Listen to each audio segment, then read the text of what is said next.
die Kubor na kashlem jong unongsan hima. President ke Ukraine Volodymyr Zelensky kasi palay uloong ba sitiyaw take minchwa ke Ukraine galasya hiatma haway pat uknyang jingpang lani virus.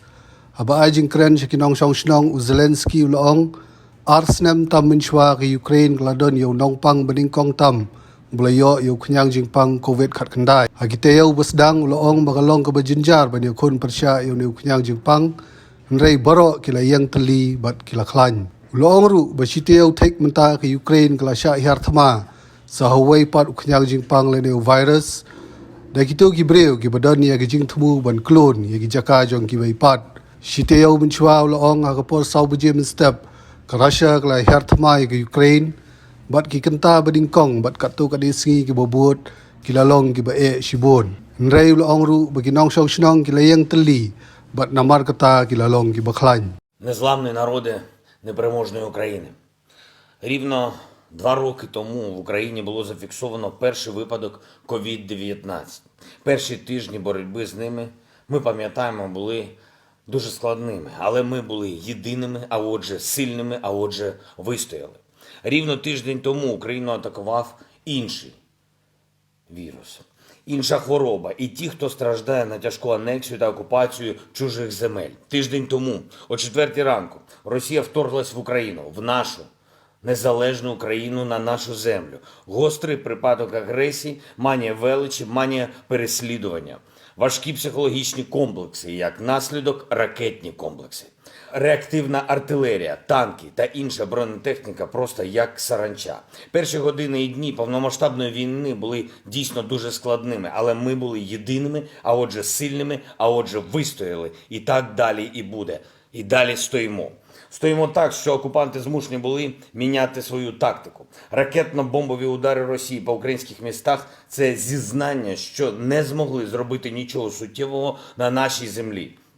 Усі лінії нашої оборони збережені. На жодному із стратегічних напрямів у ворога немає успіху. Вони пригнічені, вони приречені. Київ вистояв цю ніч. І черговий ракетно-бомбовий удар.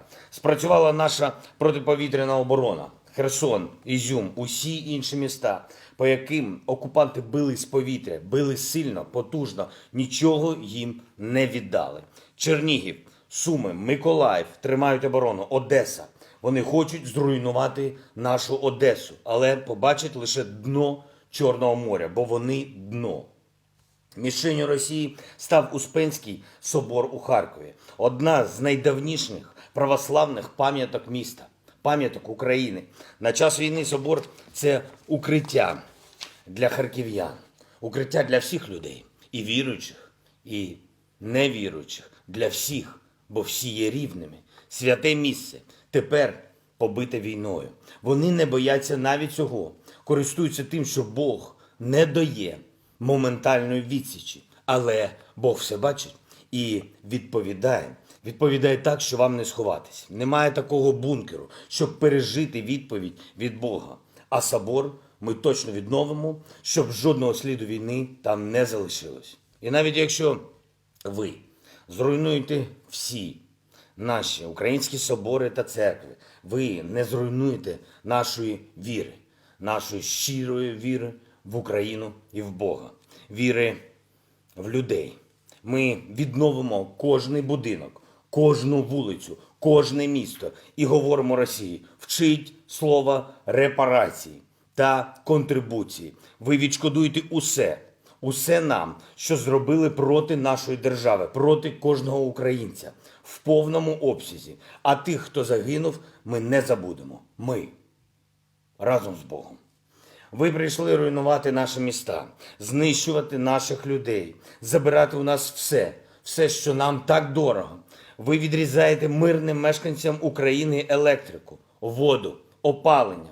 Ви залишаєте людей без їжі, ви залишаєте нас без ліків, ви розстрілюєте маршрути, за якими можна провести евакуацію. Немає такої зброї, яку ви не використали б проти нас, проти вільних громадян України. А тепер ви виходите і розповідаєте своїм пропагандистам, що ви збираєтесь послати в Україну так звані гуманітарні колони. Запам'ятайте, безбожники, коли мільйони людей проклинають, вам нічим рятуватись.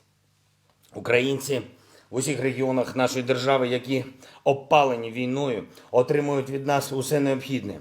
Координаційні штаби працюють наповну. Справжні гуманітарні вантажі в дорозі.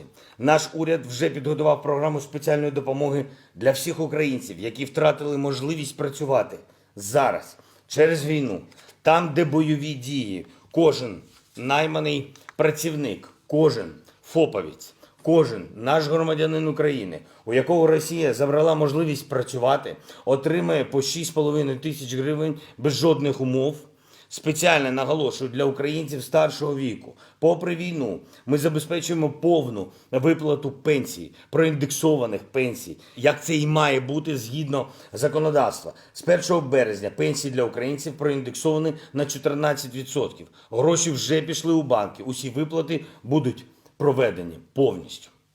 Україна щоденно отримує зброю від наших партнерів, від справжніх друзів. Щоденно все більше і більше потужної зброї. Україна вже зустрічає іноземних добровольців, які йдуть в нашу державу. Перші з 16 тисяч. Вони їдуть захищати свободу, захищати життя для нас, для всіх. І це буде успішно, і я в цьому впевнений.